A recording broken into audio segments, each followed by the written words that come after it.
Hi, buddy. It's Jeff, and I'm kind of making another one of these videos on the kind of the five W's that I have giving how to give pitches and presentations.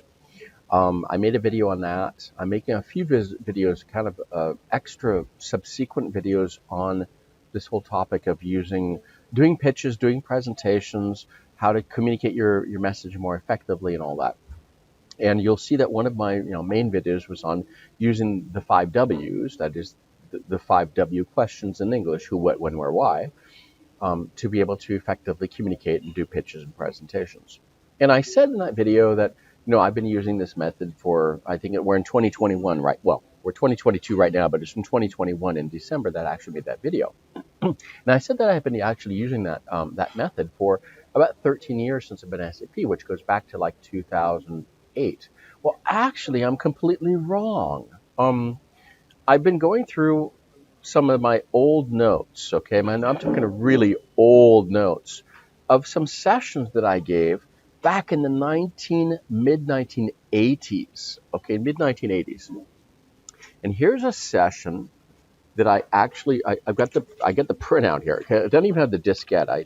And I know when I give the date because the date is not on the paper. Okay, that I gave. It was a session I gave, but how to analyze literature.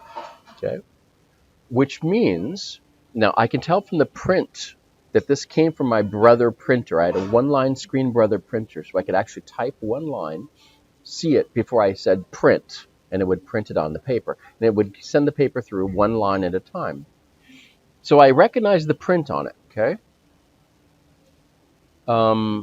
No, this one actually might be my Apple II, my Apple II clone, which I had in 19. So I know the dates of these things. I had the Brother printer between 1984 and 1986. I know the years because I bought the Apple II clone in 1980, the year of 1986, 1987. So it was one of those years. Okay, it was either as early as 1984 and as late as, let's say, 1988. Okay, so it's a time period there where this printout had to have been made because of the type of print it is, and the fact I don't have a diskette, or I might have a diskette. I actually might have a diskette of this. I'd have to go look in my box of diskettes from that period. Okay, but the funny thing in here is I was talking about how to. Now I do remember giving a class to high school students while I was in college, which I was in college during that degree doing text analysis from 1984 until 1987. So it had to be in that period of time. And I actually made this paper for that doing that session. And I actually have a graph and stuff here too. And here, and I'd taken 3 courses during that period of time on doing text analysis. We had 1 semester courses for each of the 3 years I was doing that degree. So we're doing text analysis of different types of literature.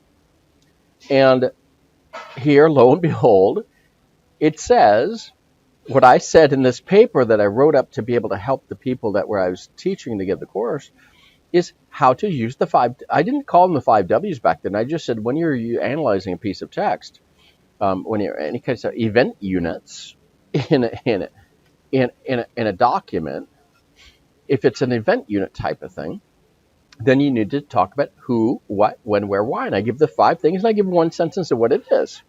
So this goes back. I mean, this type of approach goes back as far as the mid 1980s. So I've been doing this for 30 years, not for 12. Okay. And then I went on to go on and talk about in this paper about the other types of relationships you want to walk for. And I don't want to talk about this one. I'll make a separate video about that.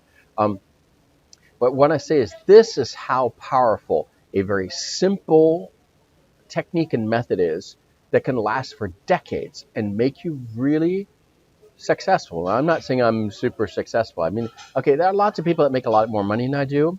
I got a kind of cool title, and I'm kind of doing what I like to do, I love to do, and I get to be able to do it. I get to work on the things that I like to do, and I've not always been able to do that in my career. But I'm continuing to be able to work on the things I like to do because I do really well at that. Because I keep it simple. Because I keep it really simple here. And I don't always keep it simple, okay? So sometimes I get into detailed stuff, um, but I've learned to keep it simple, focus on the 5 W's. Now, there's not just 5 W's, there are a couple of H words in there too. So it's who, what, when, where, why, and then how much and how and all that.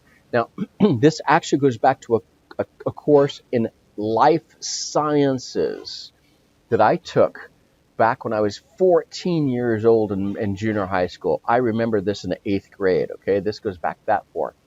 And there was a principle it was called the 3R something Q something, okay? I couldn't remember the exact thing, but it's called read, write, and review. Now, of course, they're not all R's, but you kind of play with the R to remember it, okay? It doesn't matter if it's right is written with a W or not. It doesn't matter. The thing is that you remember the acronym. So read, write, and review was a thing that I remember from a biology life sciences course in 1980. This is the 1970s, folks, okay? This goes back 40 years, more than 40 years. I can remember this thing.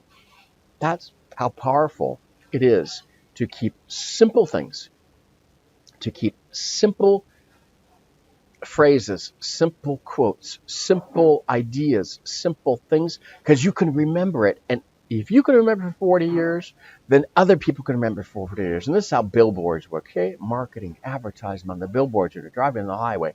They give you things that you can remember when you're driving because you don't have time to remember it, to memorize it. So you got to have something that you can catch, bam, and remember it. Use marketing and advertising, okay? So I just want to give a short video on explaining. I mean, I was surprised I found this because I'm actually going to be doing a video on this as well about how to do literary analysis. I got a couple things I'm going to do on this as well. And I was going through this and I was just going, wow, I mean, gee, this is going to go on for so long. So keep it simple. Keep it simple, folks. And you will do well, and the people will remember what you would do. And they'll remember, in the end, I mean, when I think about all I got 250 publications, okay? 250 publications. I've been going through my list. And of the ones that work well are the ones that have simple titles. They're really easy to remember titles because that's what people remember, okay? Because they remember the content based on the title. Keep it simple, okay? Keep it simple. 5 W's, who, what, when, where, why. A couple H words in there too, okay? Read, write, and review. It doesn't matter. Keep it simple and do it, and you will do well, and you'll like doing what you're doing. Thanks for listening.